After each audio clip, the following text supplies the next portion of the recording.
So with this in mind, this concept of setting up to the outside cone, throwing the bike over and executing your turns a little earlier, you can do a couple things. You can keep momentum up. You can effectively make the entire pattern tighter and smaller because you're cutting down the amount of space that you're requiring to execute a turn, because in an area where there's a straight chute like this, that's where you're setting up. That's the illusion of a cone pattern, is that most people will look at this and say, okay, I'm going to come in here and the turn is here. So how big is this? I have this much space to turn. No, you don't have this much space to turn. That's the illusion. You have this much space to turn. Why? Because you're starting your turn down here. All we need to worry about is this cone here. So as an example, now this is a 90-degree right. I have a couple patterns under here I'm going to have us talk about and cover the same thing. So here I am in the chute. Again, let's assume, okay, so this is 4 to 5 feet. Not a ton of wiggle room for your bike, but we're going to take a little, in this case, we're going to take a little jog left and come out over here. But again, because we're leaned over, our saddlebag isn't going to hit these bikes. If you just move your bike over and try to position it in this portion of the chute, you're just going to clip all these cones. That's not what we're trying to accomplish. We want to lean the bike over. So we're coming over here. We're going to dive in, and now see how this line, this arrow shows, okay, come here, execute your turn here. No, that's not what we're doing. We're executing our turn here, right about here. We're going to dive in, and our arc is going to be here. So we're starting to turn back here. So I can do one of two things with this concept. I can turn a much tighter radius and my lane position is going to be much tighter, or I can just go a heck of a lot faster. So let me draw that out. So I'm going to come in here, okay, just like this, and I'm going to pull my bike over here. Now I'm executing a lean angle because I'm starting my turn, my arc. I'm starting my arc here. Okay, and now if you take a look at where my position is, I'm all the way down here. So I've positioned my motorcycle, as you can see, in this portion of the lane. I'm not in the middle. Most people, when they execute their turn, they're going to end up over here, and I don't want to be here for a couple reasons. One, by the time I get over here, I've eaten a lot of time. It's slower. Straight, now turn, much slower than dive in, turn right here. The other thing is, depending on where this goes, this might not be where I need to be. I may need to, this might, for example, this might turn into a left turn 90 degree. Now what? How am I going to make that turn from over here? That's going to be very difficult. You're going to have, what you're going to end up trying to have to do, what most people do, is they execute their turn here, and then they try to readjust and get right, but it's too late. They've eaten up too much real estate over here to go left. But with this concept, diving in, adding lean angle, nice and tight. Yes, you have to watch this cone here. Not a big deal. Nice turn. Now I'm here. I'm in a much better lane position to just dive in here. Okay, so let's take a look at another pattern to cover this. This lane change concept really just emphasizes what I'm talking about. And it is in the sense that you can do this, again, two ways. You can wait till you're out of the chute, tight turn, wait till you're out of the chute, tight turn, or you can do that little jog and execute your turn here. And now you're making S's.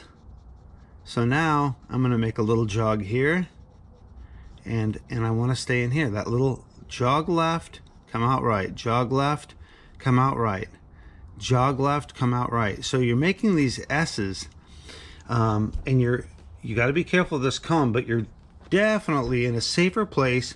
And this concept of S's in these 90 right, 90 lefts make a big difference.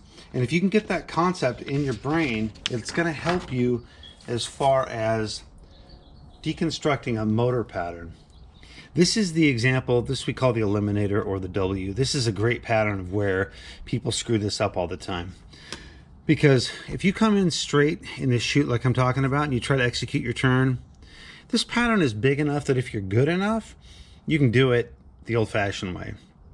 But the problem is you come around here and now you're somewhere over here the old-fashioned way, executing this first turn. Once you're over here, if you're not in a good place, you got to figure out if you're not good enough, you're going to struggle, because that's a bad lane position to try to have to make this left-hand U-turn, because what it's going to do is you no longer have all that room to set up like you did on the first one. You're now in a bad spot. Now, if you're trying to execute the turn from here, this is not nearly enough room for you to pull off this left. This is where people fail, is right around here. Or they miraculously get this accomplished and they run into the same problem. Now they're further over trying to execute this last turn. So my idea, my concept, what works for me, is you come in here, you're gonna jog left, you're going to swing out here, and now you're gonna position, you're gonna have your bike again in a nice part of the lane, right in the middle. And then we're gonna do the same thing with this one. We're gonna dive in, right, and we're going to put ourselves closer to this side of the lane.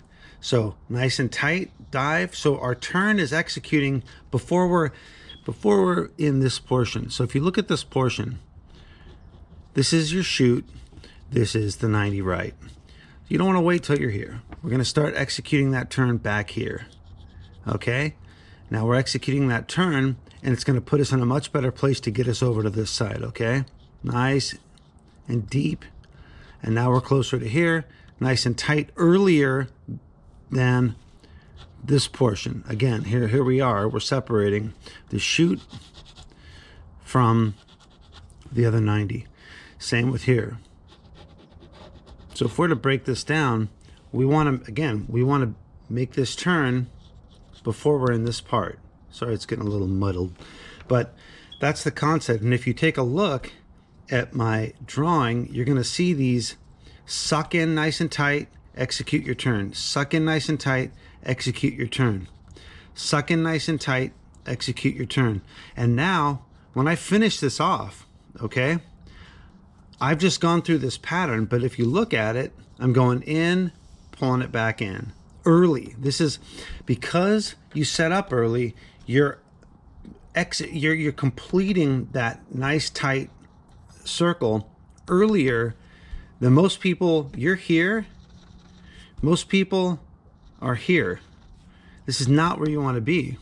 Even if you can get through the pattern from this position, it's not a good place for setup, because when we talk about deconstructing a pattern, we need to be able to be in a good position for the next turn. And in a W like this, I can tell you this, for this last turn, I want to be nice and tight. I want to be nice and tight. So I want to be over here in order to make this turn.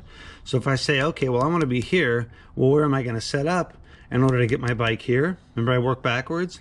I want to be over here. Why? Because this is the best position for me to be in order to be able to land here. I cannot land here from here, but I can land here from here. Well, okay, now I've pulled in nice and tight over here. Well, how do I get here? Well, I want to be able to set the bike up and get a nice early dive in. Well, that's why I'm setting up here. So this is the idea, is if I'm going to